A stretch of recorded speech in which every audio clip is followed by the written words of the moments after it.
Rahayu Rahayu Rahayu Sakung dumadi Prasetyo pinaringan saker waras bejo donya bejo akhirat salam cerdas kami untuk seluruh alam.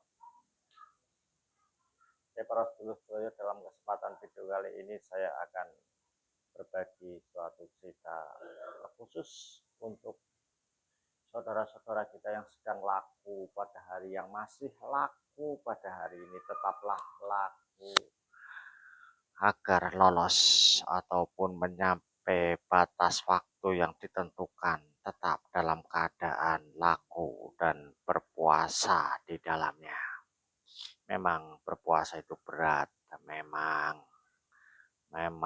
kita itu benar-benar menekan semua keinginan ini muncul.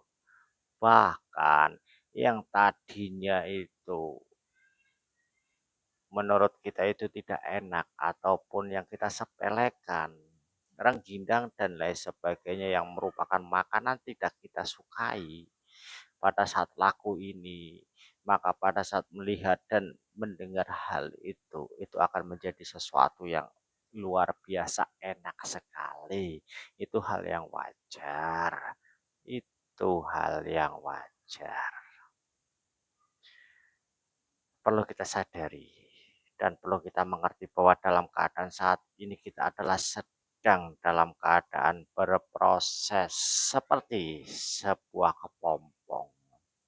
Memproses dalam pembentukan diri kita, memproses dalam pembentukan jasmani dan rohani kita, memproses agar kita terbebas dari pikiran kita sendiri, agar kita terbebas dari hawa nafsu.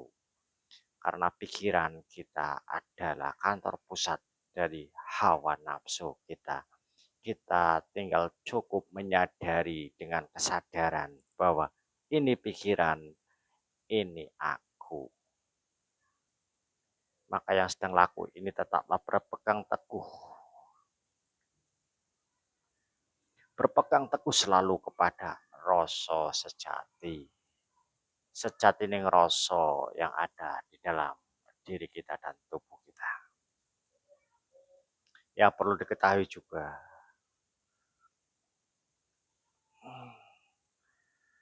bahwa untuk sedulur yang sedang laku hari ini, bahwa puasa yang Anda lakukan adalah pembersihan diri Anda, pembersihan jiwa Anda, membersihkan dari semua kotoran, dan juga memurnikan tubuh Anda, memurnikan jiwa Anda.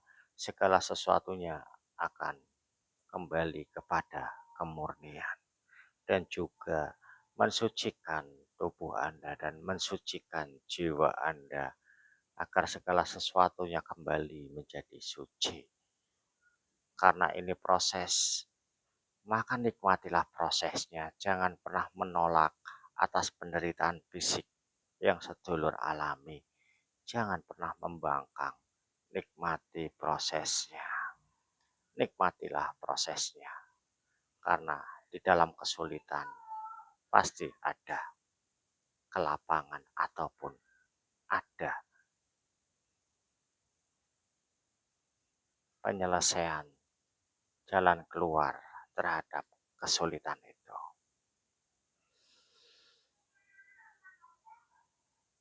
Inti di dalam laku ini perlu saudara-saudara ketahui bahwa membersihkan diri kita sendiri, membersihkan tubuh kita sendiri, membersihkan jiwa kita sendiri, ini adalah sama dengan membersihkan tempat ibadah, sama dengan membersihkan tempat ibadah. Kesucian dari tempat ibadah perlu kita jaga, perlu kita rawat dan perlu kita pelihara dan kita jaga kesuciannya secara terus menerus. Laku ini adalah mensucikan dan membersihkan diri kita, membersihkan jasmani dan juga membersihkan energi destruktif, energi parasit dan juga energi yang mengganggu, yang merusak akan kelestarian tubuh kita, kelestarian dari jiwa kita menuju ke dalam kesucian. Karena tubuh ini adalah tempat, wadah, tempat dan wadah inilah sebaik-baiknya tempat kita untuk beribadah. Sebaik-baiknya tempat kita untuk beribadah. Percuma kita mendatangi atau kita membawa tubuh kita ke tempat ibadah apabila tubuh kita dalam keadaan kotor, tubuh kita dalam keadaan yang penuh dengan dosa.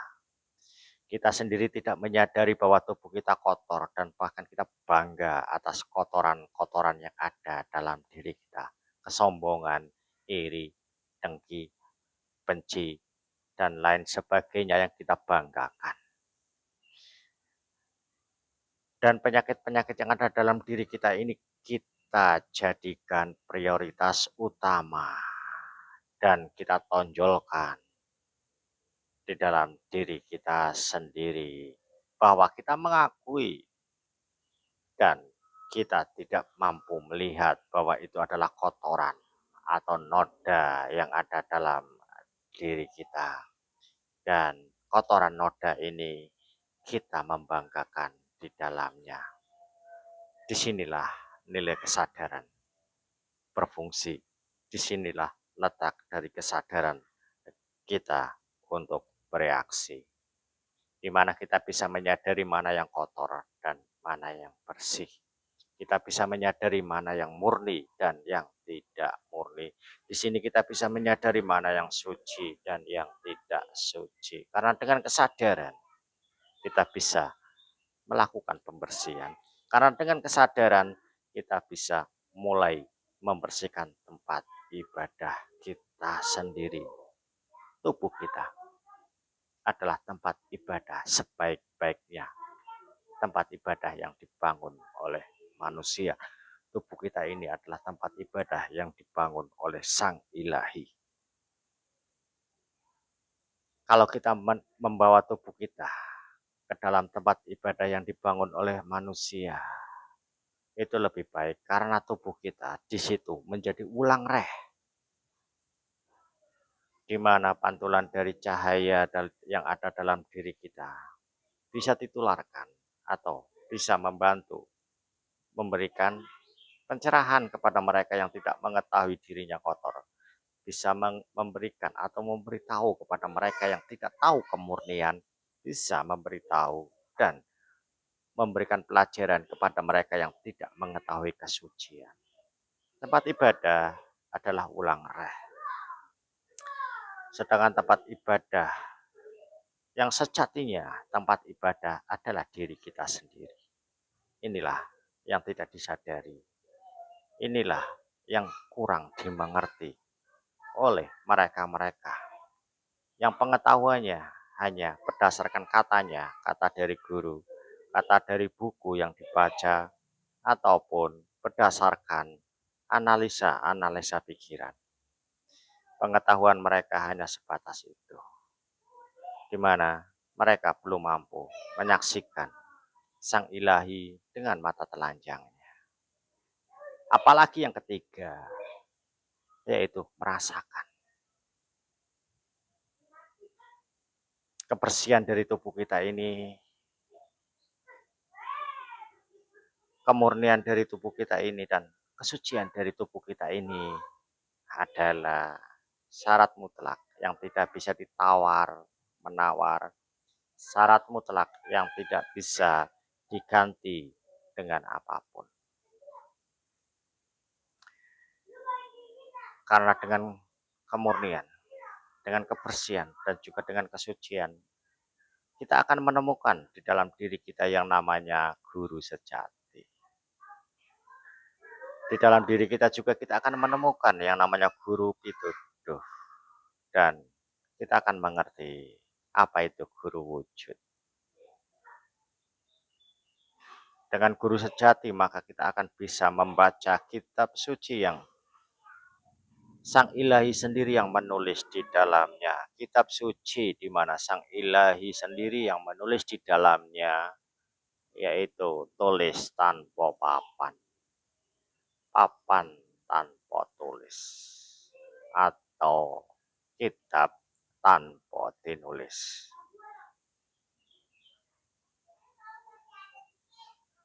Yang sedulur-sedulur sekarang lakukan, sedang laku puasa, adalah laku untuk menemukan diri sedulur-sedulur sendiri, menemukan kesejatian dari diri sedulur-sedulur sendiri. Teruslah berpuasa, jangan pernah menyerah atas apa yang sedang dilakukan.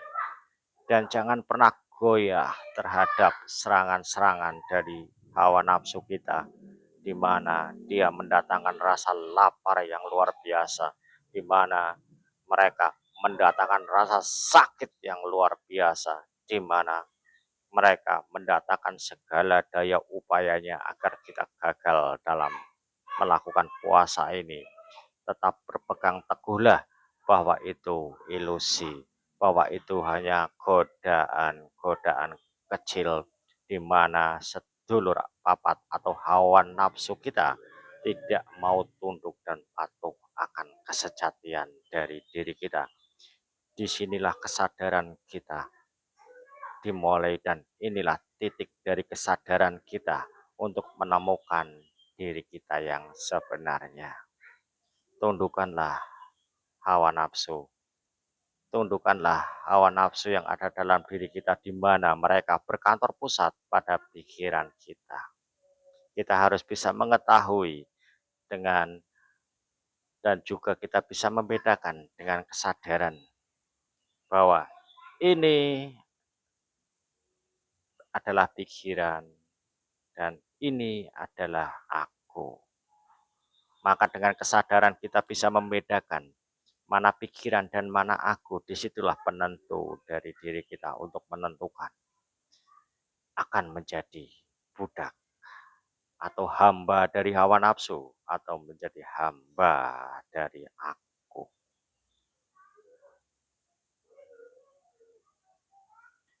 Mudah-mudahan saat masa transisi ini, masa perubahan ini, di mana sedulur-sedulur sedang laku, di mana hari ini adalah laku yang ke-25 hari. Kurang lebih masih kurang 15 hari lagi. Perjalanan Anda menjadi kepompong akan selesai. Dan setelah Anda selesai, Anda akan berubah. Merasakan perubahan yang ada dalam jiwa sedulur-sedulur sekalian. Perubahan jiwa ini tidak akan pernah dirasakan oleh mereka-mereka yang tidak pernah laku di dalamnya. Karena perubahan ini tidak bisa dibentuk hanya dengan pemahaman. Perubahan ini tidak bisa dibentuk hanya dengan pengetahuan. Perubahan ini tidak bisa dibentuk hanya dengan saya sudah hafal satu buku, saya sudah khatam satu buku, atau saya sudah khatam beberapa buku. Dan juga buku-buku yang lain pun sudah saya hafal. Itu tidak akan pernah mampu untuk merubah. Hanya dengan laku, hanya dengan menjadi kepompong, maka perubahan akan terjadi di dalam diri kita. Oke, saya akhiri aja. Cukup sekian. Rahayu, rahayu, rahayu sakung dumadi. Terus pinarikan seger waras bejo donya bejo akhirat. Salam cerdas kami untuk seluruh alam.